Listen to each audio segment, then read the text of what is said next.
Баршаңызға сәлем қыздар. Сіздермен өте дәмді, жұмсақ болып шығатын тәтті тоқаштар, яғни булочкалар дайындаймыз. Сіздермен мен Айғаным. Каналға тіркеліп, лайк басып, комментарий қалдыруды ұмытпаймыз. Видеоны соңына дейін қарап, міндетті түрде жасап көріңіздер.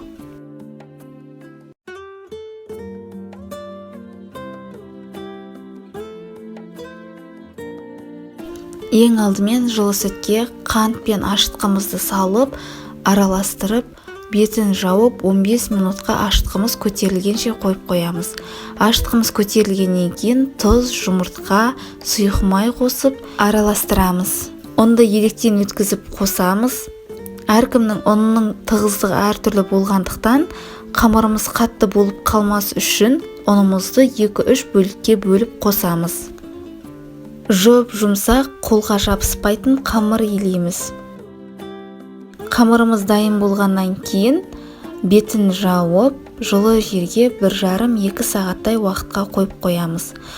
Қамырымыз көтерілгеннен кейін оны ұзынша етіп жайып, кішкене бөліктерге бөліп аламыз. Менде 13 бөлік шықты.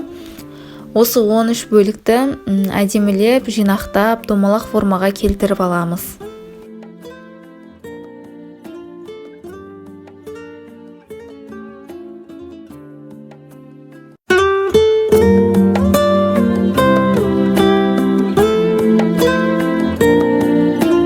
Барлығын формаға келтіріп алғаннан кейін, беті кеуіп кетпес үшін беттерін жауып қоямыз. Енді тоқаштарымызды өзіміз қалаған формада келтіріп алсақ болады. Мен бірнеше формада келтірдім. Бір-екеуін видеода көрсетіп өтемін. Біріншісін ұзынша етіп жайып, осылай видеода көрсетілгендей орай саласыздар. Өте оңай. Келесісін оқтаудың көмегімен жайып алып, салмасына өздеріңіз қалауларыңыз бойынша әртүрлі нәрсе салсаңыздар да болады. Пышақтың көмегімен кесіп аласыздар, нығыздап ораймыз. Қатты көтеріліп, ажырап кетпес үшін. Дайын болған тоқаштарды 20-25 минутқа бетін жауып қоямыз.